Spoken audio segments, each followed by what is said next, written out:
Yuk kita bikin. Bismillah.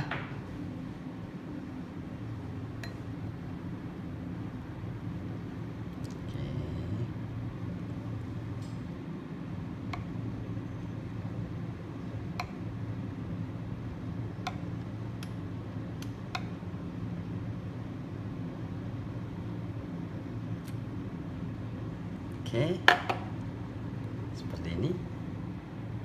Please enjoy.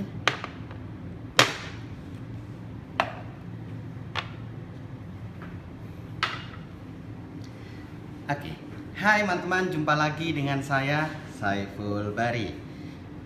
Baru saja itu adalah challenge yang saya buat untuk diri saya sendiri, yaitu membuat latte art di gelas yang tinggi seperti ini gelasnya. Nah, alhamdulillah berhasil, meskipun ini ya polanya kalau dibandingkan dengan gelas yang biasa kita pakai harian ya agak berbeda. Nah teman-teman, biasanya kalau kita membuat latte art itu kan gelas yang digunakan seperti ini. Jadi bagian bawah berleku ya, tidak flat, lalu pendek, terus memiliki diameter yang cukup lebar di atas atau di bagian ini ya, permukaannya. Seperti itu ya teman-teman. Coba bandingkan seperti ini. Jelas berbeda ya. Tuh. Jadi yang satu untuk gelas yang normal kita pakai untuk latte art gitu ya, itu pendek sekali, terus diameternya lebih lebar. Sementara untuk yang ini tinggi dan diameter dari atas sampai ke bawah sama dan sama-sama kecil. Nah, ini terkait dengan bagaimana kita mengontrol jarak antara spot, antara mulut dari jug yang kita pakai dengan permukaan latte. Oke, hubungannya dengan apa? Nanti hubungannya ketika kita membuat pola dot atau titik putih demi titik putih, itu ada yang gampang, ada yang susah. Nah, tentu saja semakin dekat akan semakin gampang, semakin jauh atau semakin berjarak akan semakin sulit. Yuk kita ilustrasikan saja ya, supaya teman-teman punya gambaran yang utuh soal itu. Ini gelas yang biasa digunakan ketika membuat cafe latte yang digambar-gambar di atas permukaannya. Saya kasih air sedikit. Lalu kemudian ini saya punya beberapa gelas ya yang tinggi. Saya kasih air juga. Oke. Mari kita lihat perbedaan keduanya. Seperti ini ya. Nah, pertama, kalau kita menggunakan gelas yang normal, yang pendek, yang lebar, ya, tidak flat bagian bawahnya, maka ketika kita pouring, menuang susu, gitu ya, dan terutama ketika kita membuat pola titik putih demi titik putih, maka kita bisa mengatur kedekatan di antara spot dan permukaannya. Nah, otomatis karena kita mau putih, maka semakin dekat akan semakin bagus. Ya, seperti ini, dekat kan tuh, ya, dekat.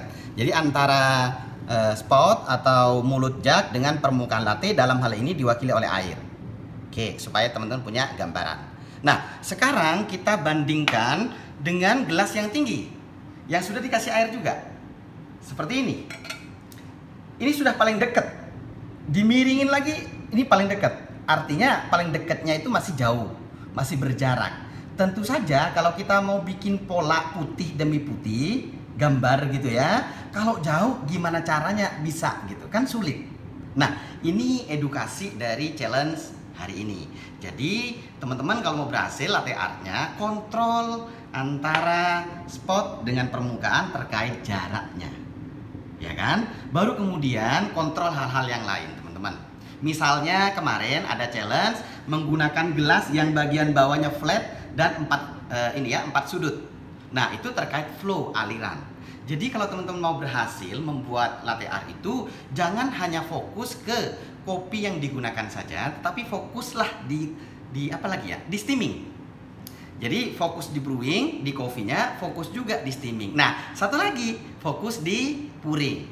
Jadi bukan hanya kopi ya, tapi juga susunya diperhatikan, lalu cara menuangnya itu penting. Normalnya kalau teman-teman mau tidak putih muncul ya harus tinggi kan, ya kan, harus berjarak. Sementara kalau teman-teman mau bikin putih, ya kan, ya harus dekat, jangan terlalu jauh, ya kan. Kalau jauh tinggi maka susu akan tenggelam. Sementara kalau dekat ya seintim mungkin, maka susu tidak tenggelam, artinya muncul di atas permukaan latte kita. Itu sebenarnya teori dasar dari cafe latte yang digambar di atas permukaannya. Jadi kalau teman-teman berminat, ini sebenarnya hanya untuk men-challenge saya sendiri ya, karena saya juga masih belajar sampai sekarang.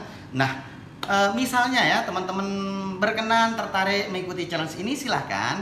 Dan berhasil atau tidak, boleh mention saya di Instagram @fullcup atau @brupur. Seperti itu ya teman-teman. Jadi artinya apa? Cangkir, gelas yang kita gunakan itu memiliki kontribusi yang tidak kecil juga dalam latte art yang kita buat. Normalnya kalau barista bisa bikin latte art di gelas yang pendek seperti ini, belum tentu bisa ya menggunakan gelas yang tinggi. Nah, kalau yang diinginkan tentu saja ya bisa semuanya gitu ya. Nah, itulah kenapa kita terus belajar, berikhtiar, jangan merasa pintar sendiri gitu, dan merasa cukup gitu loh. Jadi challenge diri sendiri minimal, baru kemudian ajak orang-orang sekitar, orang-orang terdekat untuk meningkatkan skillnya juga. Nah, itu menurut saya yang paling bagus kita kembangkan di industri ini. Apalagi saat ini kan masa pandemi nih, masa dimana kita dicoba dengan virus gitu ya. Otomatis waktu kita banyak. Nah, silahkan gunakan, manfaatkan untuk meningkatkan kemampuan diri. Bukan hanya skill, performa, tapi juga service atau attitude.